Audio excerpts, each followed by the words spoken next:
What do you think of Backdoor Modern Vintage, Marisol? Oh. What was your first thought when you got like, when you stepped whoa. into the door? In the door, what did you think? Well, yeah, I was like, whoa, there's a lot of stuff. And then you showed me the back, and I was like, oh my gosh, I didn't think there was an extra back with like so much stuff. There's so much stuff here. So it's interesting. Yeah. Tell me about your outfit. What does it make you feel? I feel very groovy, very like hippie cowgirl kind of with the leather, which it's kind of cute. So yeah. Is that something that you would normally wear on a night out? No. Not at all? No, but it's, I'm like, okay, well, yeah, it's fine. Like just trying to like experiment with new things. So yeah. So. What's the most unique place you have ever like conducted an interview at? In my career? Yeah. Honestly, I don't really know. Because everything has been very, like, standard. Like, if we have to record an interview, sometimes we're outside in the heat, under a tree. I did record, like, a Border Patrol agent kind of close to the border, so maybe that's, like, kind of something, I don't know, not a lot of people do. But other than that, we're usually, like, at, like, office Have you places ever done and stuff. anything dangerous? Dangerous? Like with a snake or like a pig or anything kind of wild animal? Like what? Not like anything really. that gave you fear? Oh, I guess maybe stingrays. I'm kind of a little scared gosh, that's of awesome. stingrays, but I touched a stingray and I was like, okay. Like at the zoo, I don't know. For me, I'm like, ugh. And I don't really like to touch fish, so I'm like, a stingray is technically not a fish, but I don't know. It's kind of like. Well, there's tons of them in the laguna, in the Gulf. And it's funny because you step on them and they twirl their tail and they sting you. Yeah, that's what I'm kind of afraid of. Do you know any friends like that? I'm just kidding. I'm just kidding. No, but that's like really cool because most people won't, you know, when it comes to animals and interviews, that's like when they're like, no. What was that guy that passed away because of a stingray? Steve Irwin. There you go. Once that happened, I hated stingrays. Yeah, I think the whole world hated stingrays after that. I know, it was so sad. Yeah. When did you graduate? 2019? 2019, yeah. So were you working during like the pandemic, like when everything was shut down? Yes, yeah. That's kind of when I guess like I became more familiarized already. So it was already like my main time to shine, but during a pandemic, unfortunately. And what was that like?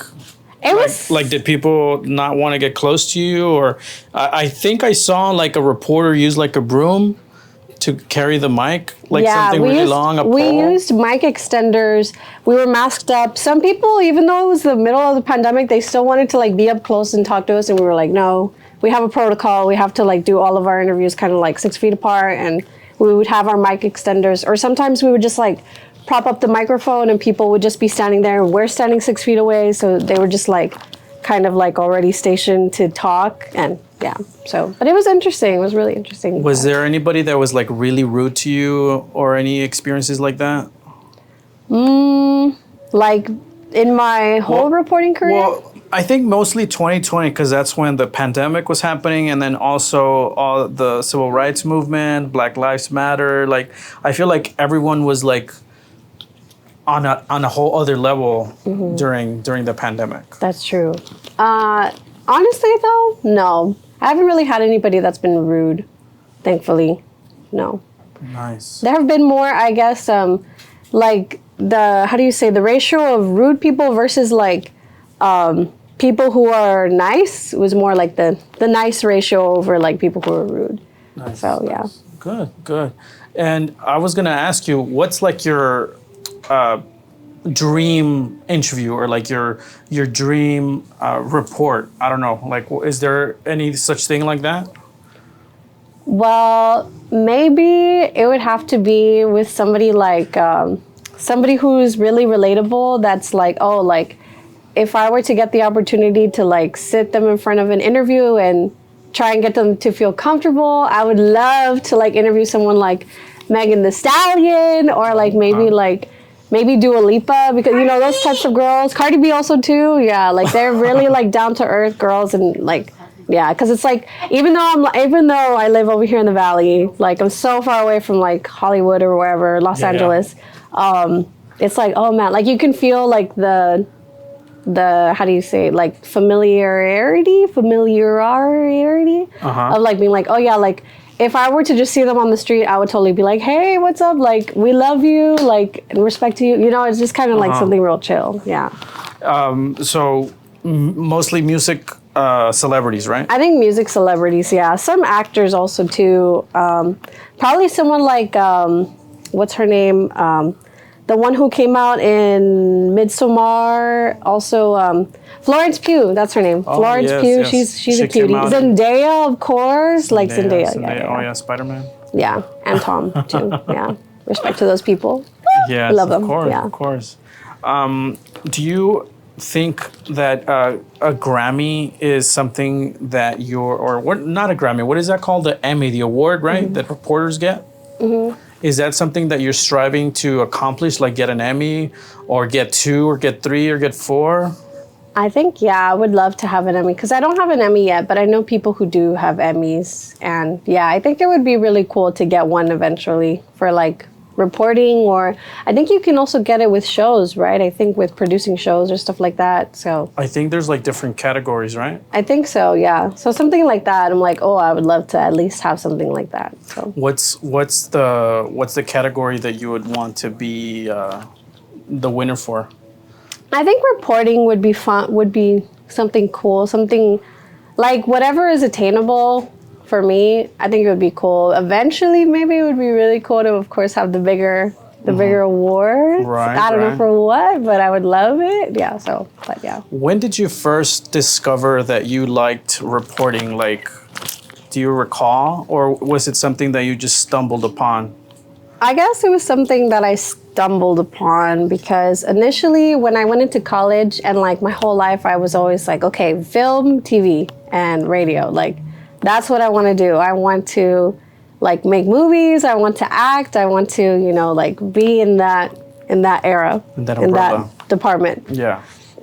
But in college, when at UTRGV, at the time there wasn't like a separation between like regular theater and like TV film. I think now they do have it, but before when I was in there, I had to like take like some theater. Well, which is fine. I like the acting part, but the part that I wasn't really too fond of was the like lighting classes and other kind of technical, like maybe costume design, but I didn't get costume design. That probably would have been further down my path, or if I were to pursue that. But the lighting, I was like, oh, I don't like this. I was like, a lot of technical stuff, right? Yeah, so let me go with the more professional side of what I like to do, but let me just try it out. And then that's where I found out, oh, okay, reporting maybe is something like an option. And I'm like, okay, like I can do that. It's kind of something of like me putting myself out there, like kind of a little bit with the acting, not really like acting like, oh, you know, I'm going to pretend to be.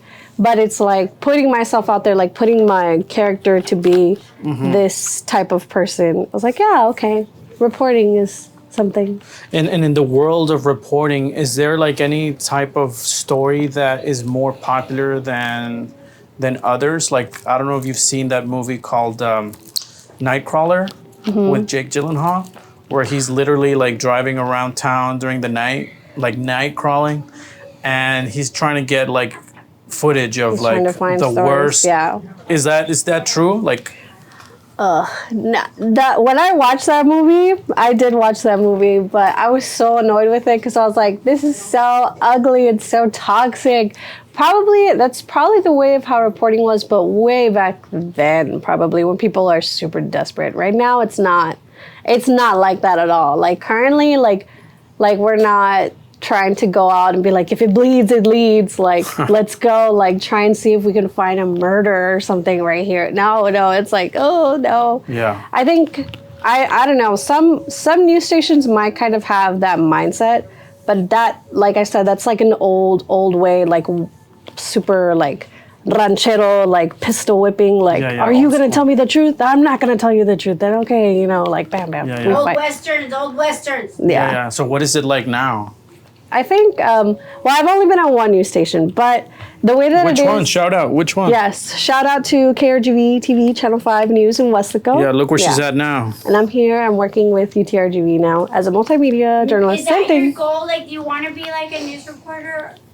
I've already been a news reporter. Like, what is? Yeah. What do you? What is? It's off the what do you want- checklist. Oh, Yeah. so you want to do like marketing with? Yeah, I think I think probably something in marketing. I'm not too sure yet what the end overall goal is, but it's like whatever I'm good at, I'll put myself there and I'll just see where. You can where I go. report live from Backdoor Modern Vintage. That's true. I can. I'm gonna hire you to be the MC for my next fashion show. Oh, that would be cute. Yeah. I think I emceed before. I've kind of emceed before. I feel like you have. I think I emceed somewhere, but I forgot where.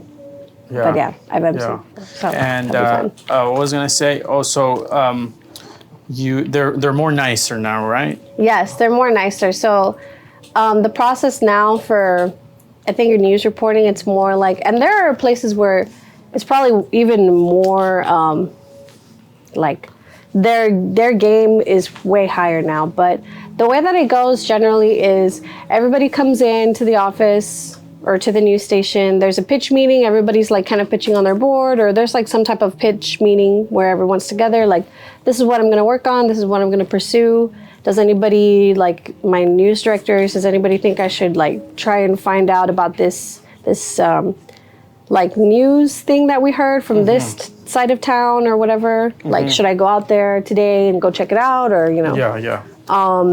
And then after that, everybody just goes on their way. And then before the time, the deadlines and everything, everybody comes in, makes sure that they have all of their stuff sent, and then that's it. And then it makes slot, or sometimes you have to report live to do like the intro and the outro for it, for your package, your news package.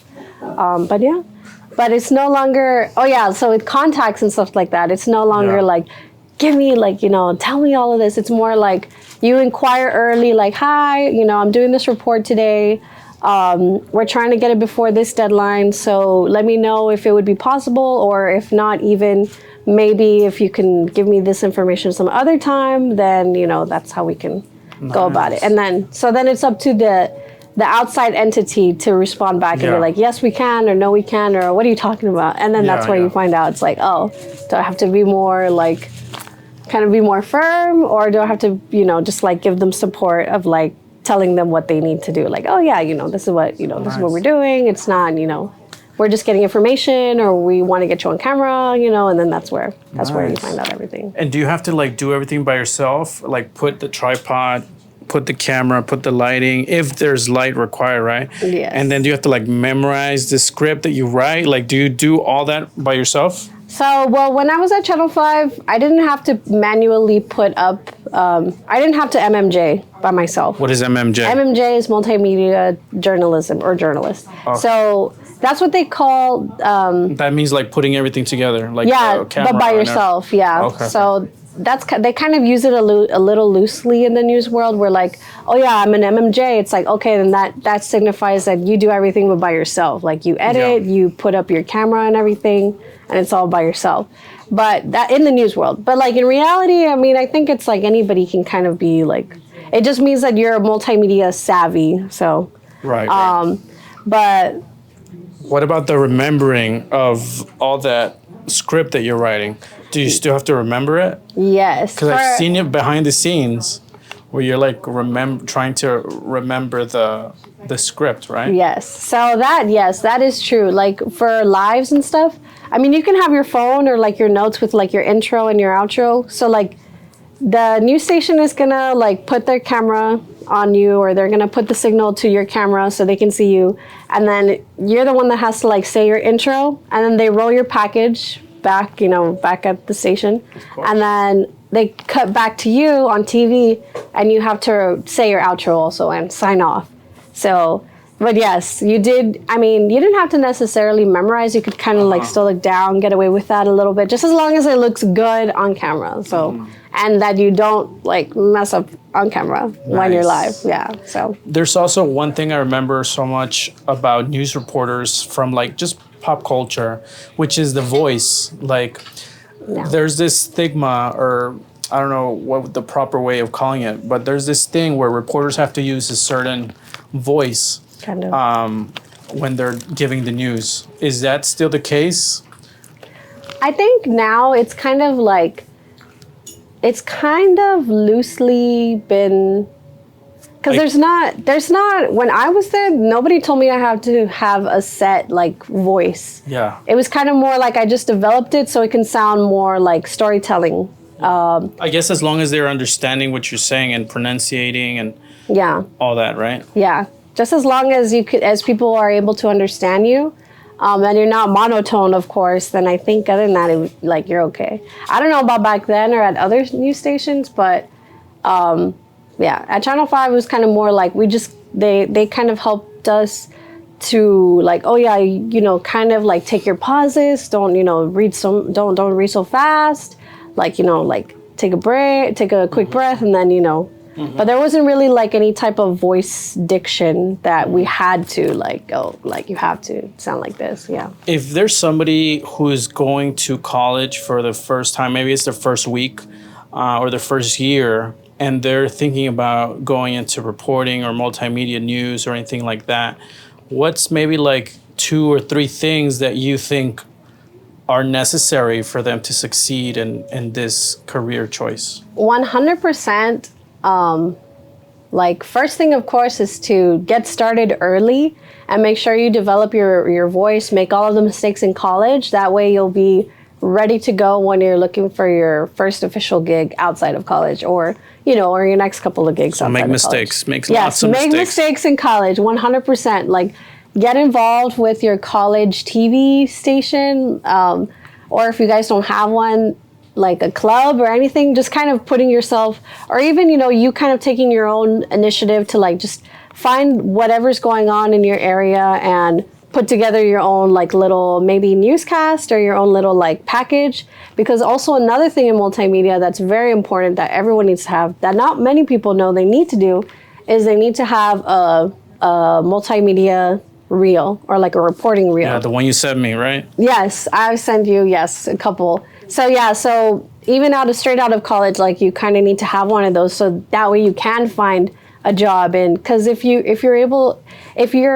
graduated from college and you're like, oh, I want to be a reporter, and they're like, okay, where's your like reel? What's and your vibe? And you're like, oh, I don't have one. Like I did this in college or whatever. And they're like, oh, well, don't talk to us until you send us one. We need proof. Yeah, we need proof. Yeah, we need to see like your packages. Anybody can say that they're experienced, right? Yeah. And even then also there's kind of also like another like stigma that you have to have a degree in broadcast to get into it, but you don't really necessarily do. It's kind of just like, it just helps more with like certifications and stuff like that, just so they can feel more comfortable about hiring you. But you don't have to necessarily be like a reporting degree or anything. Like you can still send. There have been some people in news that, well, I know over at Channel 5, they had someone who, I think he was very popular back then. His name was John Bartel. And they would tell us that, like the people who worked there would tell us that he didn't really have that much reporting experience, but he still like kind of went through it. His personality. He got coached, you remember Alex? That guy, Alex. Which Alex? Alex Trevino. I went to college with Alex Trevino, and he was started in the Valley, and now he works CNN. Now for CNN. There have been a couple, yeah. That's really cool. Yeah. Whoa. There's an Alex. And he wasn't that smart because he copied everything from me. Oh. Yeah, he didn't know Spanish very well. He was in my Spanish class. But hey, it just depends how you carry yourself, and you can, like they always say, fake it till you make it, right? And then when you're there, you just copy everybody, and then you fit in. Yeah, that's true. Another thing, is faking it till you make it is also another thing that it's like, if you don't have the confidence within yourself, if you kind of fake that confidence, you will be able to eventually make it. It's like when you do something so much, it becomes something normal and natural. Yeah, normal. And then you adapt. It's like, the human species. You know? The same thing with people. So that's why they say fake it till you make it. But that's actually, it's like actually the entrepreneurs. Yeah. All the entrepreneurs, they always say something about that, like how they started, and it's like kind of like you're telling yourself you want this, and you making it happen. Hello. Somebody at the door. Mr. Rogers is here. Happy Halloween. Oh yeah, it's almost Halloween too. Yeah, it's almost Halloween. So then you were saying make a lot of mistakes, make a reel. What else? Be involved wherever you can. If there's like clubs or a college TV station. Internships also too help because it is nice to like see it for yourself firsthand. Like if it's something that you really want to get into, and also well to understand because some things they don't really teach you in college that you learn only whenever you're in the industry. So getting that experience like shown to you firsthand early is also another good thing because yeah, there are a lot of people that I know that kind of they wanted to get into it.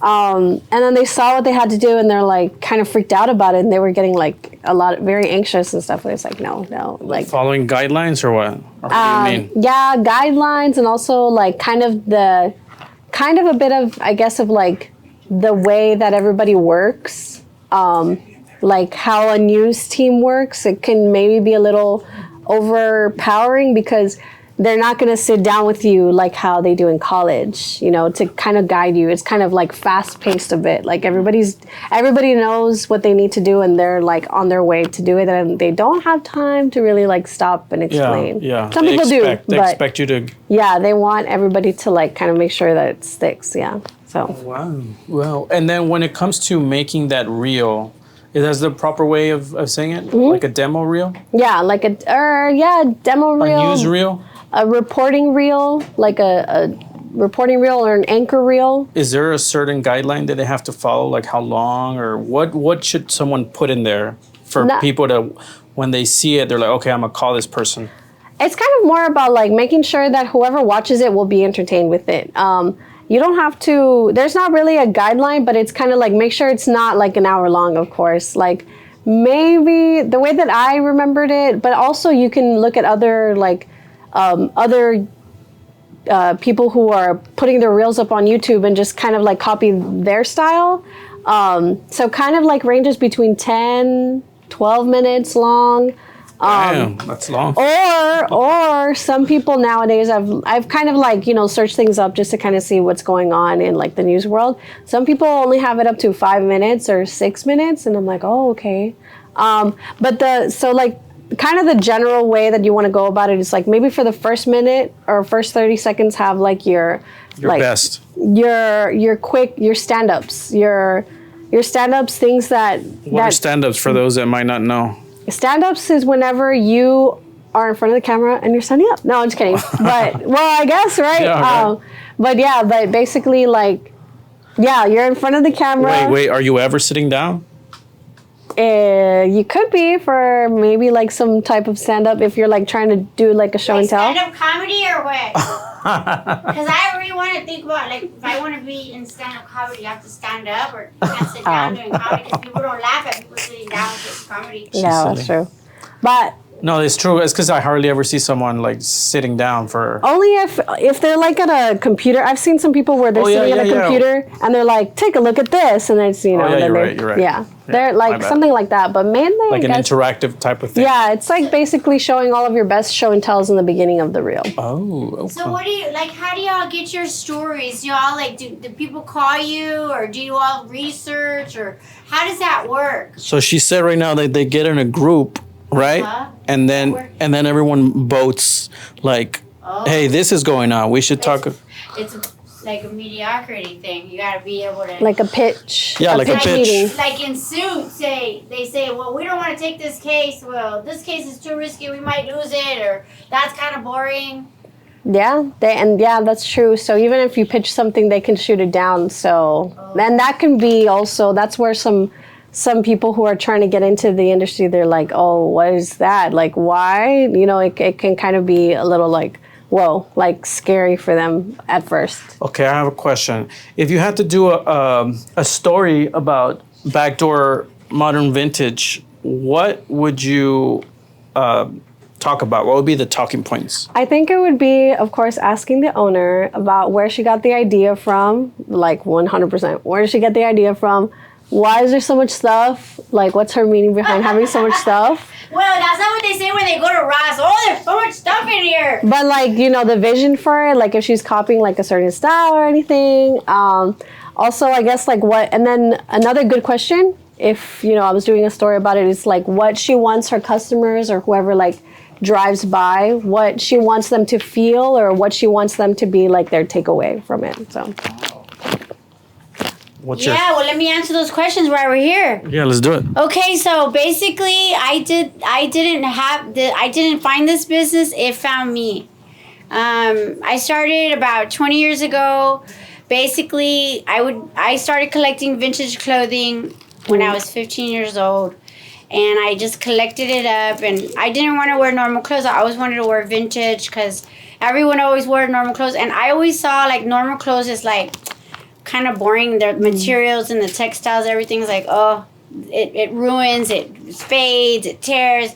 And then plus, why do you want to wear something everybody's wearing, you know?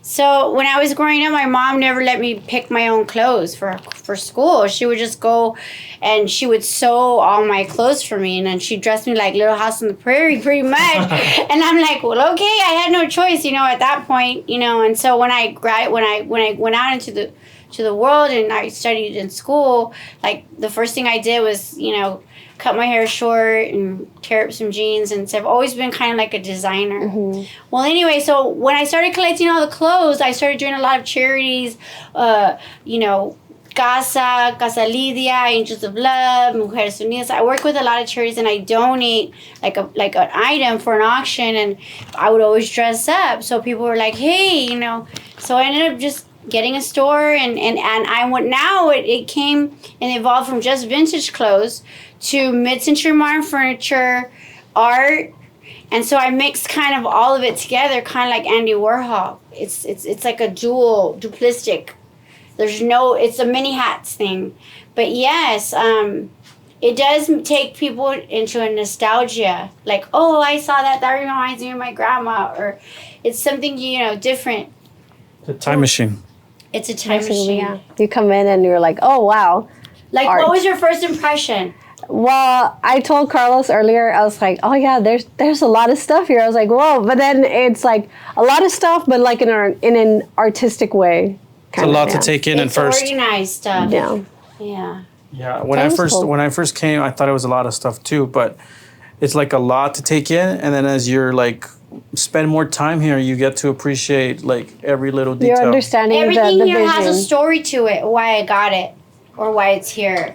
It just, yeah, it has a story. Like, I mean, I'm a vessel of God. God tells me, go and buy this from this person on Lego, or go buy this at a garage. If I see a garage sale, and then the little lady's telling me all this stuff, and I'm like, oh, you know, here you go. Let me help you for the dialysis, or you need medication, whatever. So it ended up being kind of like one of those things that everything that I make here, it goes straight to help somebody, and that is why God has blessed me, you know, with more skills and knowledge and passion and design and all of that. So I really have, you know, a lot of ladies that will vouch for me, that I've, you know, helped them along the way. But nice. Yeah. Yeah, you should totally bring your family here, Marisol.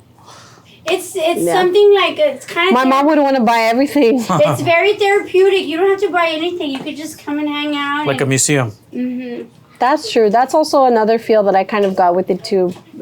Whenever I first walked in here, it's like a lot of stuff, but then like an artistic vision, and then also, oh, let me look around and see like in a museum. Yeah. Mm-hmm. So.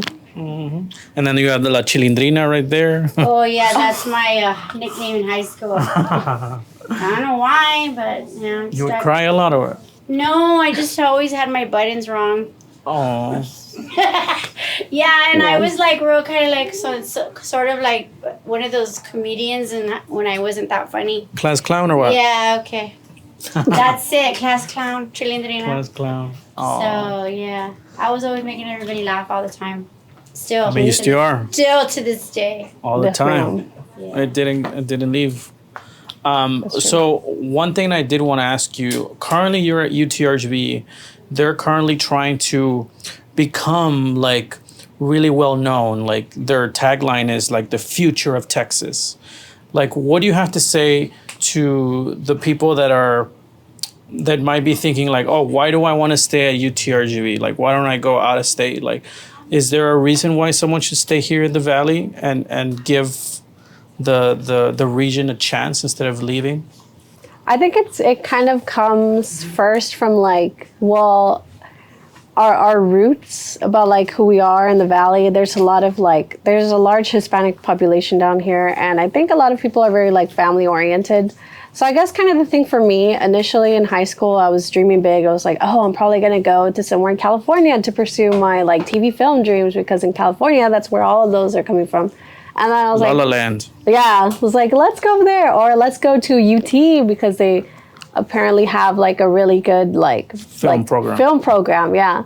But then it was kind of a little, for me, the thing was kind of like the money, and then also like, I guess I kind of didn't want to leave my family a lot per se. I thought I did, but then I was like, well, I'll just give it a chance and I'll see what's up. Yeah, so exactly like how you were saying.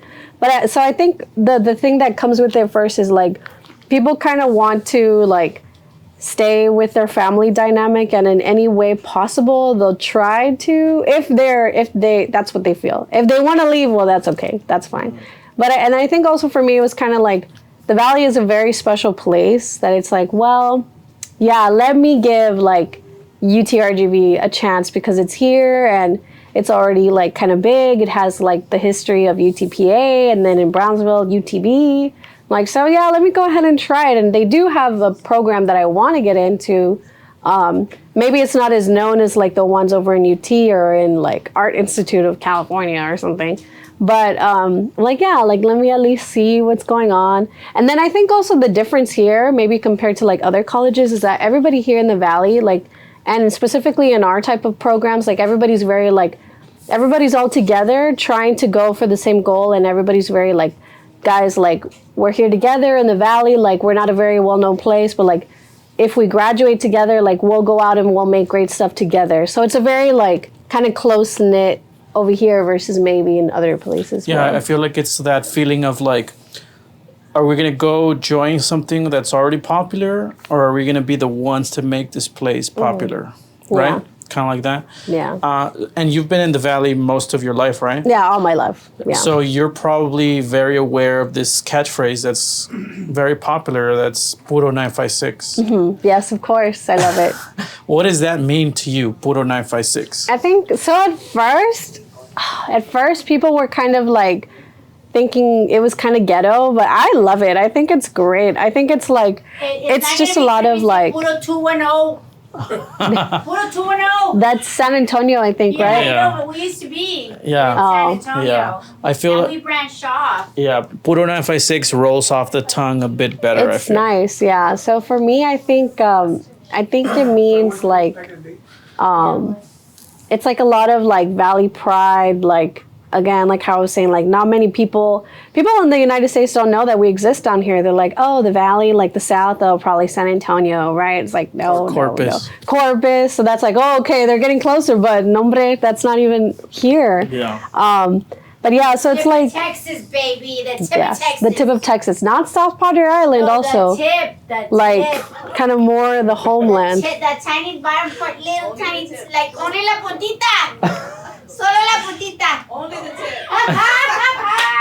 LOL. Yeah. So you were saying that it's a form of pride.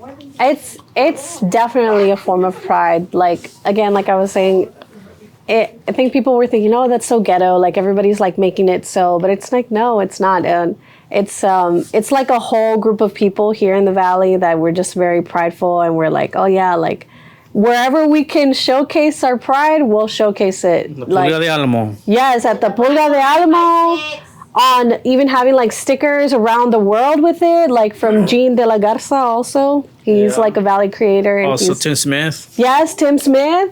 He won the lottery and he became famous and made us famous. Who? Tim Smith, or was it? He won the lottery? Who won the No, lottery? not Tim. It was the other guy. Jeff, I think so. the weather guy. Yeah. Okay. Oh, that's from Channel 4 though. Yeah. Channel Okay, sorry. 4. Yeah. I know, I Channel see. 4. Wrong lotto guy.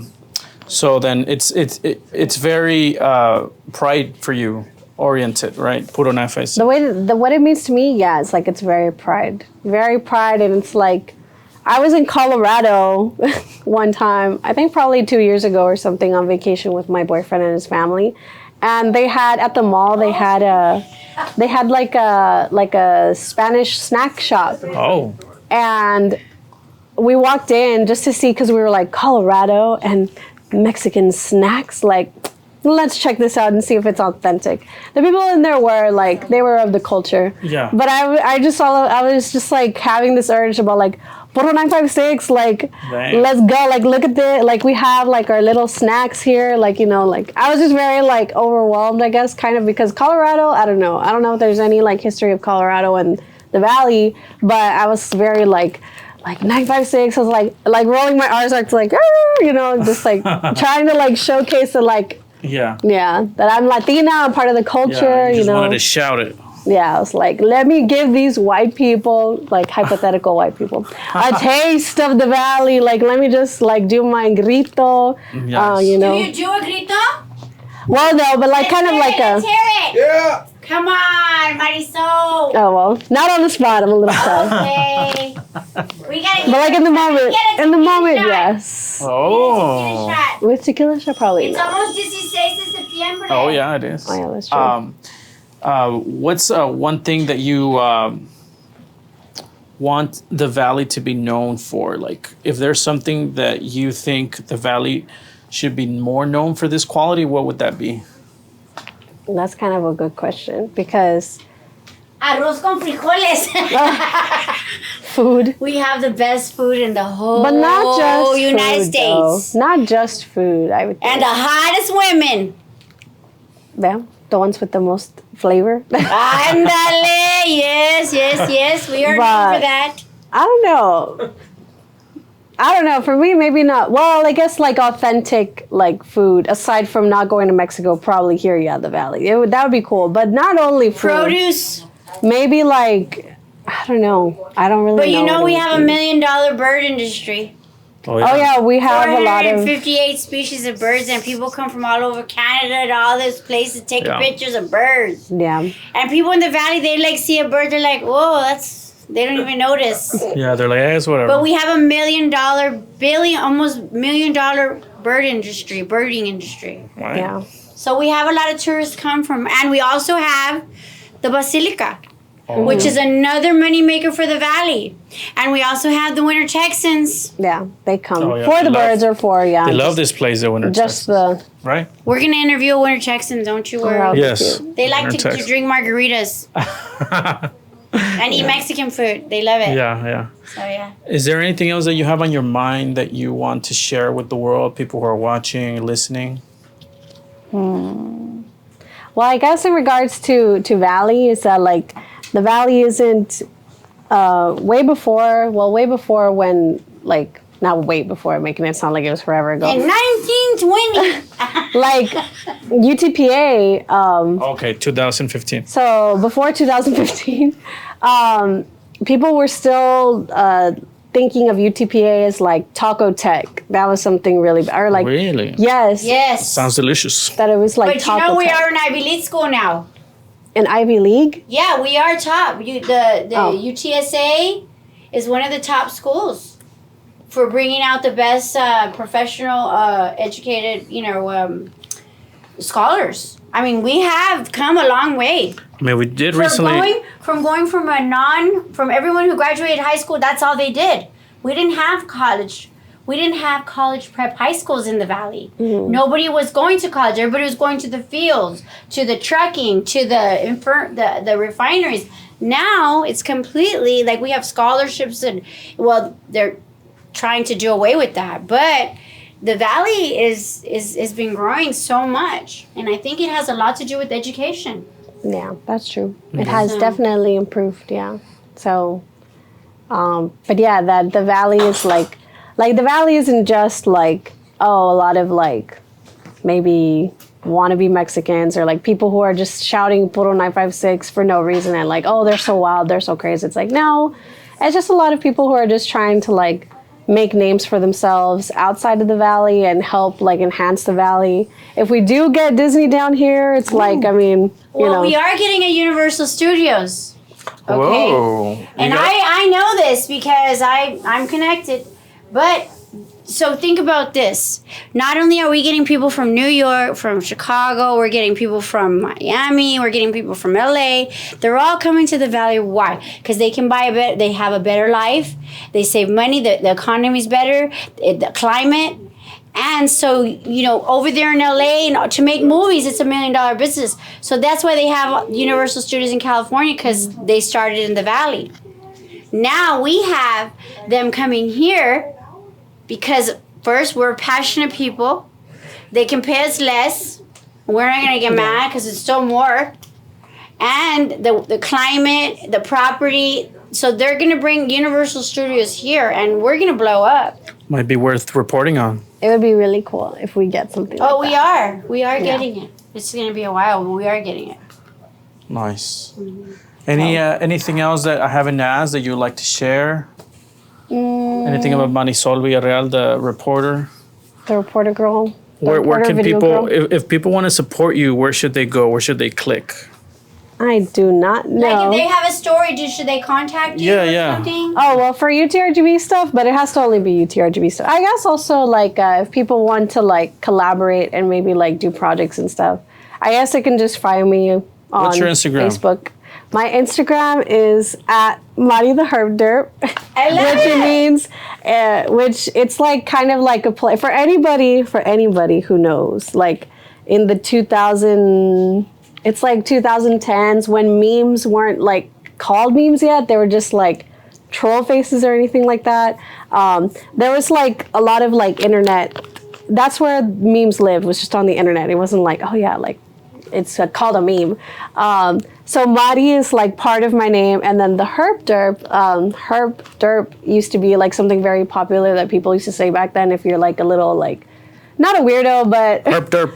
But they're just oh yeah, something random, something silly. So I'm yeah, me I can be kind of random and silly. So yeah, let me put that as my Instagram, and then I had Mari that. Herb Derp. Mari the Herb Derp. Oh my bad. Yeah. Mari the Herb Mari Derp. the. We gotta Herb make a Derp. T-shirt, Herb Derp.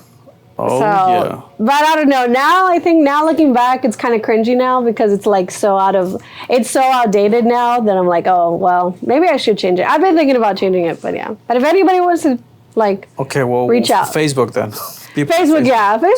But I don't really post to Facebook or anything, but it's just more I'm always checking it. I have the apps and stuff. Do you have the X? Do you find that sometimes you have to stop yourself and say, okay, that's enough. I'm only going to do...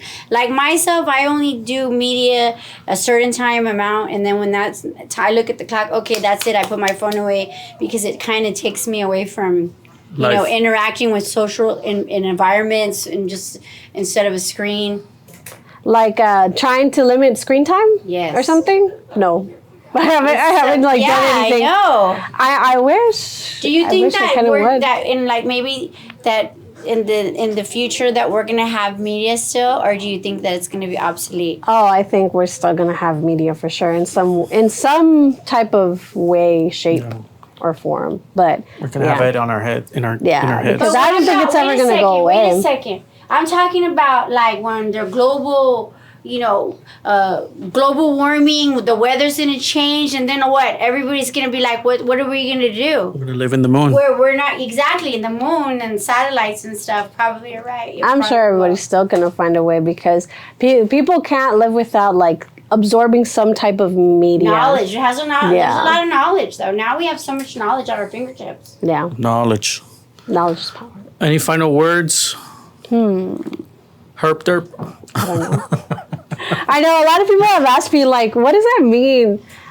Before I used to always be so quick to explain, but now I'm I have to explain that back then when memes weren't considered memes, there wasn't a name for a meme. It was just troll faces and people just being random online. Yeah, I remember the baby. Oh yeah, the little baby. I think dancing baby. That the dancing baby also too. Yeah. Dancing baby. So. Well, Marisol, I want to thank you for making the time to come all the way to Weslaco and give us a little bit of your story of what you do. Thank you so much for coming. Of course. But you have Thank to say for having something me. else. Oh, yeah. Hold on. Oh yes, I need to say something also. Well, Yes. quick shout out. So, Yes, give any shout Yeah, outs. shout out. So, a quick shout out. This outfit was put together by the owner of Modern Vintage Backdoor. Yvette Avila. You can stand up and show everybody here. I should show. have- Should I? Yeah. Just let me know about like Just framing come and on stuff. up, Mama. Oh, don't worry. But okay, yes. Yeah, it was by Miss Kitty. So this outfit was put together by I the love owner it. of where we shot our podcast. Backdoor so Modern Vintage. Yeah, yes, Backdoor so Modern this is Vintage. very like when I saw you, I think you're like your soul is somewhat kind of free, Cute. and I could feel your energy, and so I said, "This is it." Groovy. Yeah. And this is what I Like do when groovy. people come in the store and they're like, they have no idea, and I have no idea. I kind of ask them, a little bit about their personality and what their favorite color is, and then I just kind of put whatever I want on them. Love Anyway, it. but I think she liked it. Did you? It was cute. Yeah, like would you wear this? No. You wouldn't wear this? No, I wouldn't. Maybe the vest, but the dress is kind of something a little like. But you look Extra, really. but it's cute. I love it. I think It's this cute. is probably one of my favorite stylings that we've done. It's very like It's cute. one of my favorite stylings, and thank you for trusting me, and I really, and so all of I this guess stuff is for maybe- sale here, Backdoor Modern Vintage, and Hey, la model. Yes, yes. Yeah, I'm gonna have you be in our next fashion show. That'd be cool. I don't mind doing MC, fashion shows and MC. things like that. También. Oh yeah, You can be a MC. I'll be an model. MC No, and model model. and MC.